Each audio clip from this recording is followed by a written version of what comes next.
Hello my family, মনার kitchen and ব্লগে তোমাদের অনেক অনেক স্বাগত এবং অনেক ভালোবাসা।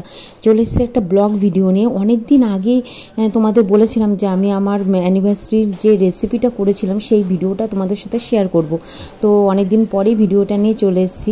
আর দেখো, জলের মধ্যে আমি নানা রকম গরম মশলাগুলো যেগুলো হয়, গোটা গরম দারচিনি, লবঙ্গ, এলাচ, তারপরে গোটা তেজপাতা সব কিছু জলের মধ্যে দিয়ে জলটা ফুটিয়ে চালটা দেওয়া হয়েছে। আর বিরিয়ানির চাল তোমরা তো জানোই 80% মতন সেদ্ধ করতে হয়, বেশি সেদ্ধ করলে হয় না। তো দেখো, আমার চালটা কিন্তু সেদ্ধ হয়ে গেছে অলরেডি। তো 80%ও বলবো না, 60-70% মতন সেদ্ধ করা হয়ে গেছে। তো এবার জল ঝরতে দিয়ে দিয়েছি। আর এবার কড়াইয়ের মধ্যে দেখো সাদা তেল আর ঘি গরম করতে দিয়েছি। কড়াইয়ের মধ্যে না, বিরিয়ানিটা হবে হাঁড়ির মধ্যে। তো আমার যে ননদের নন্দা জামাই মানে ননদের বর, সেই বিরিয়ানিটা রাঁধছে। আমি বলে দিচ্ছি, আমরা দুজনে মিলে তো শেয়ারে করছি। তো দেখো, তোমরা বাড়িতে অবশ্যই ট্রাই করো, অবশ্যই ভালো লাগবে আশা করছি। দেখো, আর বিরিয়ানি পদ্ধতিটা একটু অন্যরকম, অনেকে অনেক রকমভাবে করে। তো আমাদের পদ্ধতিতে আমরা করছি। দেখো, পেঁয়াজটাকে প্রথম ভেজে নিচ্ছি। তো এই যে দেখেছো, ঘি আর সাদা তেল গরম করে পেঁয়াজটাকে ভেজে নিচ্ছি। আর এই যে খোয়া ক্ষীরটাকে দুধের মধ্যে মিশিয়ে নিচ্ছি গ্রেট করে। আর এই যে পেঁয়াজটা দেখো অলরেডি ভাজা ভাজা হয়ে গেছে। এবার এর মধ্যে লঙ্কার গুঁড়ো দেওয়া হবে, কাশ্মীরি লঙ্কার গুঁড়ো দেওয়া হয়েছে। তো কাশ্মীরি লঙ্কার গুঁড়ো দিয়ে এবার এটাকে পেঁয়াজের মধ্যে হালকা পরিমাণে জল দেওয়া হয়েছে। তারপরে লঙ্কার গুঁড়োটা দেওয়া হয়েছে। তারপরে এরপরে আমরা এর মধ্যে দিয়ে দেবো হলুদ গুঁড়ো। আর আমরা এই পেঁয়াজের জলের মধ্যেই কিন্তু আলুটা সেদ্ধ করব। যে দেখো, হলুদ গুঁড়োটা দেওয়া হয়ে গেছে। এবার আমরা ভালো করে নাড়বো। তো নাড়ার পর হালকা পরিমাণে একটু জল দেবো, দিয়ে ওর মধ্যে এবার আলুগুলো দিয়ে দেবো। আলুগুলোকে 60% মতন সেদ্ধ করে নেবে তোমরা। তো এই যে আলুগুলোকে সেদ্ধ করতে আমরা হাঁড়িতে চাপা দিয়ে দিয়েছি। আর এরপর এর মধ্যে দুধটার মধ্যে আমরা একটু কেশর দেবো। তো কেশরটা ওই খোয়া ক্ষীর আর কেশর আর দুধটাকে ভালো করে মানে দুধটাকে গরম করে ওর মধ্যে সব কিছু দিয়ে আমরা একসঙ্গে মিশিয়ে নিয়েছি। তো মেশানোর দেখো মিশিয়ে নিচ্ছি। এইরকমভাবে দিলেও কিন্তু হয়, তোমরা যেভাবে করতে পারো। তো এরপরে দেখো, আলুটাকে আমার সেদ্ধ হয়ে গেছে। তো আলুগুলো এবার তুলে নেবো, কারণ বেশি সেদ্ধ করলে আলুগুলো হবে না। তো ওই 60%-এর মতন আলুগুলো সেদ্ধ করে নিয়েছি। আর যখন দম দেবো তখন তো সেদ্ধ হবেই। 60% মতন আলুগুলো সেদ্ধ হয়ে গেছে, আলুগুলো তুলে নিয়েছি। এরপরে ওই পেঁয়াজের যে মানে জলটা আছে সেটার মধ্যে আমরা মাংস চিকেনগুলো দিয়ে দিয়েছি। আর এই চিকেনের মধ্যে আমাদের দেখানো হয়নি, আদা রসুনের জলটা দেওয়া হয়েছে। আর এদিকে মানে আমরা বিরিয়ানিটা ভাপে বসাবো থেকে এদিকে আটা মাখা হচ্ছে। আর এদিকে মাংসগুলো আমাদের সেদ্ধ হয়ে গেছে। তো মাংসগুলোকে তুলে নিচ্ছি। এরপরে কিছু কিছু জিনিস আমরা দেবো, যেমন টক দই দিয়েছি। তো আলুগুলোকে দিয়ে দিচ্ছি ওর মধ্যে, টক দই দিয়েছি, বিরিয়ানি মশলা দিচ্ছি। এরপরে তোমরা তোমাদের মতন দিতে পারো, কিন্তু এরকমভাবে করে দেখবে, জাস্ট ফাটাফাটি হয়েছিল খেতে। এরপরে আমরা চালগুলো দিয়ে দিচ্ছি, স্টেপ বাই স্টেপ সাজাবো। চালগুলো দিয়ে দিচ্ছি দেখো।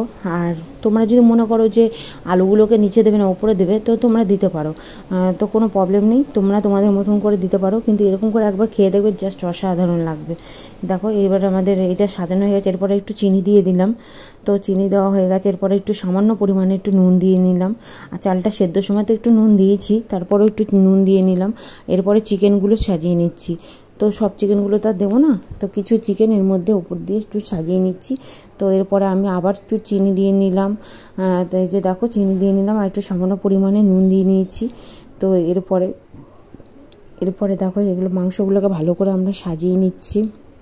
তোমরাও স্টেপ বাই এরকম করে সাজিয়ে নেবে। আর কে কোথা থেকে ভিডিওগুলো দেখছো প্লিজ কমেন্ট করে দেখিও, জানিও। আর তোমরা যদি কমেন্ট করো আমার ভীষণ ভালো লাগবে। তো আমিও বুঝতে পারবো যে আমার ভিডিও তোমরা সবাই দেখো।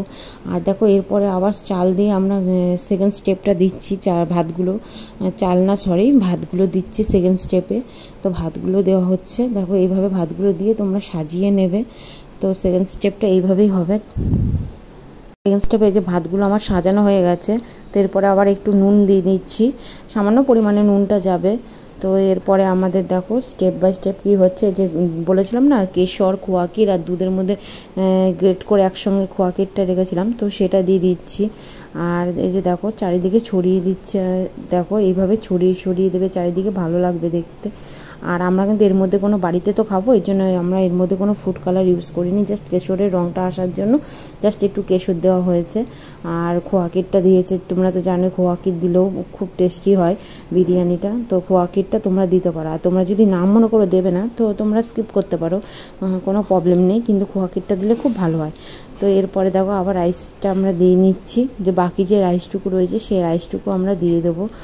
বাকি রাইসটুকু দেওয়া হয়ে গেছে, দেখো এই যে আমাদের এই রাইস মানে দেওয়া পুরো কমপ্লিট। পরে এর মধ্যে আমরা দিয়ে দেবো গোলাপ জল 1 চামচ, 1 মুটকি মতন, যেটাকে বোঝায় ওই 1 চামচই গোলাপ জল, আর 1 চামচ দিয়ে দেবো কেওড়া জল। আর আমরা কিন্তু মিঠা আতরটা ইউজ করছি না, আর বিরিয়ানি মশলাটা উপর দিয়ে ছিটিয়ে দিচ্ছি, কারণ মিঠা আতরের গন্ধটা অনেকে আমাদের সহ্য করতে পারে না, কারণ বিশেষ করে আমার মা খেতে পারে না, তো ওনাদের নাকি গন্ধ লাগে। তাও ভেবেছিলাম 1 ফোঁটা দেবো, কিন্তু দেওয়া হয়নি। তো গোলাপ জল আর এদিকে কেওড়া জলটা দিলাম জাস্ট, আর কিচ্ছু দিইনি। এরপরে দেখো সামান্য পরিমাণে একটু নুন দেওয়া হয়েছে, আর এদিকে একটু সামান্য পরিমাণে চিনিও দেওয়া হয়েছে। এই যে এরপরে দেখো উপর দিয়ে ঘিটা দেওয়া হচ্ছে, তো ঘিটা যে এখান দিয়ে চারিদিকে ছড়িয়ে দেওয়া হচ্ছে অল্প অল্প করে, আর ঘি কিন্তু অনেকটাই দেওয়া হয়েছে, যেটা তোমাদের সাথে পরে শেয়ার করা হয়নি। তো ঘিটা তোমাদের পরিমাণ মতন, তোমরা যদি ভাবো যে না অতটা ঘি খাবে না, তো বাড়ির বিরিয়ানি তো ঘি অতটা নাও দিতে পারো, কিন্তু ঘি কিন্তু অনেকটাই এখানে চাল রয়েছে, তো এখানে ঘিটা অনেকটাই দেওয়া হয়েছে। আর এরকম করে মুটকিতে করে দেওয়ার কারণ একটাই হলো চারিদিকে ছড়াবে জিনিসটা ভালো লাগবে দেখতে, খেতেও ভালো লাগবে, আর স্মেলটাও খুব সুন্দর আসছিল। আর এদিকে আটা দিয়ে চারিদিকটা সিল করে নেওয়া হচ্ছে, আর দেখো সিল করে নেওয়া হচ্ছে চারিদিকটা, এরপরে দমে দেওয়া হবে। পরে দেখো ঢাকনাটা দিয়ে আটকে দেওয়া হচ্ছে, তো ভালো করে আটকে দেবে যাতে চারিদিক দিয়ে কোনো মানে বাষ্পটা চারিদিক দিয়ে যাতে না বেরোয়, আর এইভাবে আটকে দেওয়া হয়েছে। আমাদের ঢাকনাটা একটু ছোট হয়ে গেছে, তাই চারিদিক দিয়ে আমরা আটাটা একটু ভালো করে ছড়িয়ে দিচ্ছি যাতে বাষ্পটা না বেরোয়। তো আমাদের ঢাকনাটা যদি এর সাথে সেম হতো কোনো প্রবলেম হতো না। আর এদিকে সব মা এসেছে, ননদরা এসছে, আর এদিকে আমি চা বসিয়েছি, আর আমার দিদিভাইও চলে এসছে তাতান সোনাকে নিয়ে। তো আমাদের এই অনুষ্ঠানটা না ছোট করেই করা হয়েছিল, তো ছোট করেই করা হয়েছে, বাট সবাই মিলে খুব আনন্দ করেছে। আর দিদিভাই আমাকে এই গিফটটা দিয়েছে, তো কেমন হয়েছে তোমরা আমাকে কিন্তু কমেন্টের মাধ্যমে অবশ্যই জানাবে।